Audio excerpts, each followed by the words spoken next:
We are here looking at the corner where the place that we now know as the Rialto is sitting, which is a good introduction to what I want to talk about here. We're looking at a block where the wagon trade was very much in evidence in the early days of Greensburg, over in what we call Dutchtown North. Surprisingly, Dutchtown, rather the whole town of Greensburg, was what we call a wagon town. In 1799, when the first census of the town was held, there was one wagon builder in the whole town. By 1850, the census of 1850, the largest number of men in any one trade were in the wagon and carriage building business, the wheeled vehicle business. And the circumstances of time and place made Greensburg a wagon town.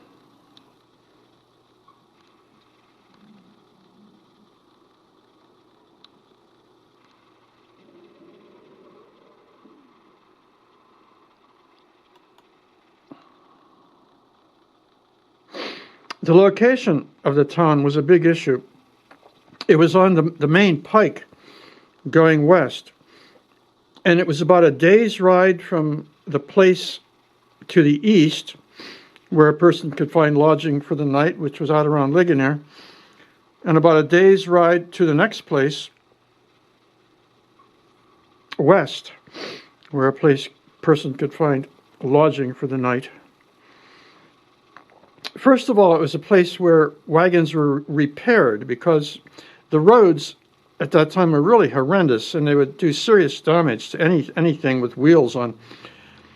And by the time a drover, or somebody who was driving a wagon, would get to where they were going, they usually needed some repairs. And so there was guys in town, usually in the smith shops, the blacksmith shops, would take care of repairing the wagons. And these places gradually became not just repair shops, but they actually began building wagons there. And in the early days, the wagon shops were what was there, but as time went on, they became carriage builders also.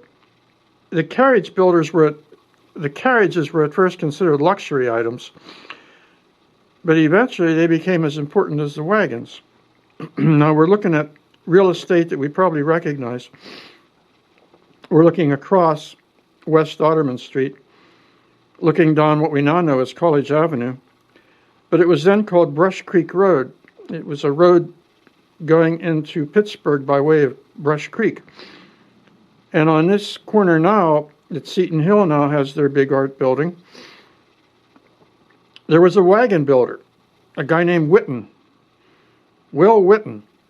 And then after him, Rudy Fess had a wagon building business. And on this corner over here, there was a tavern, a big stone tavern. And interestingly, taverns and wagon shops often went together, and so did blacksmith shops, the three of those things. Blacksmith shops and wagon shops and taverns often showed up at the same place, and sometimes they became the origin of a small community. Now, in this one, I'm looking at the same real estate in a way. Over here is the intersection that we're just looking at. This is West Otterman Street, and this up here is Pennsylvania Avenue. This big place up here is what eventually became what we think of as the Rialto, and behind it there were shops, blacksmith shop, and a carriage building shop. They were building carriages. Down here at number 5, there was a guy named John Blank, and he was building carriages. He lived here, and behind his house he had a place where he built carriages. And right beside his house was John Sloan, who was a blacksmith. And you'd almost always find those two things together. a wagon or carriage building business would usually have a blacksmith on their payroll, or else they would be located very close to one. And then we come down the street here, we see the big stone house that was a tavern. Judge Cook was there. The Cooks ran it. And over here, Witten's wagon shop was sitting here. And later on, Rudy Fess. What I'd like to say is I do these pictures just to kind of memorialize what was there at a certain time. And in truth, there's no human being alive who really knows what that street looked like at that time. I just put these things together to pass along information as best I can, knowing that it's only an approximation to what it looks like, what it looked like then. William Wadsworth Longfellow had an appreciation of the blacksmith.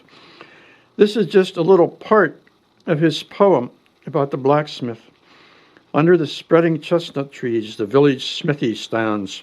The smith, a mighty man is he, with large and sinewy hands. That's only part of the poem. It's a real tearjerker, if you want to look it up. But the blacksmith was a central guy in the community. He could do things that the other people in town couldn't do. He could make things out of metal.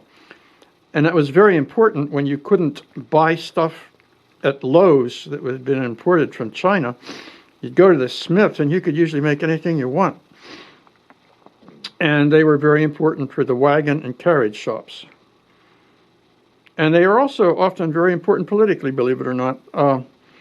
George Dallas Albert's father out in Youngstown was a blacksmith, and he was also a county commissioner. Albert, if you don't know, was the guy who wrote the first significant history of the county. Now, this fellow was Pat Lyon at the forge. He was a Philadelphia blacksmith, but related to Greensburg. His specialty was fire engines. And Greensburg's first fire engine was one of his.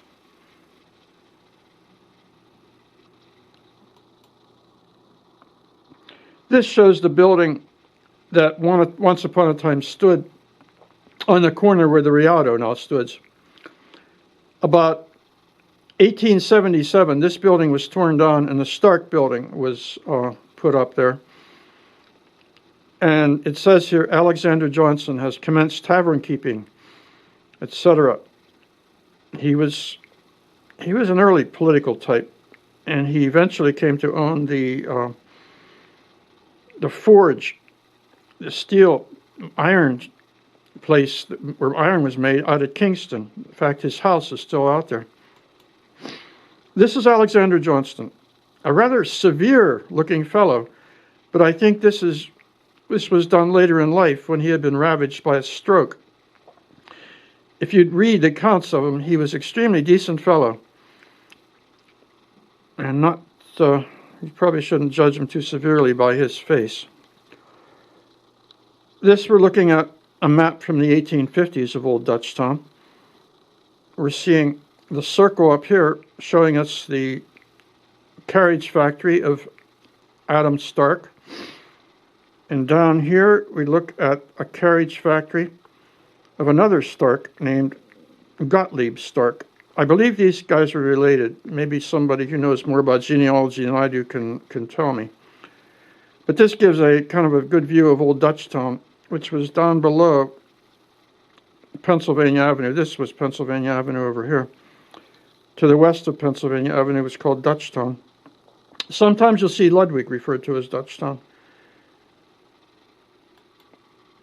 This shows when the old stone place that stood where the Rialto now stands was for sale, and 2 years later, then 1837, Adam Stark bought the place, and he converted it into the most significant carriage shop in town. It was the biggest one. This is 1822, before he bought the place. He had a place diagonally across the street. That's a great old picture of the Stark block. It was built by the Stark Construction Company, who were descendants of Gottlieb Stark, probably related to Adam Stark, but I don't know that for certain. That's today. A good Google shot. And that's where we started out. And so we're just a little bit over 10 minutes. And we're going to shut this down, and I'll say so long until next time.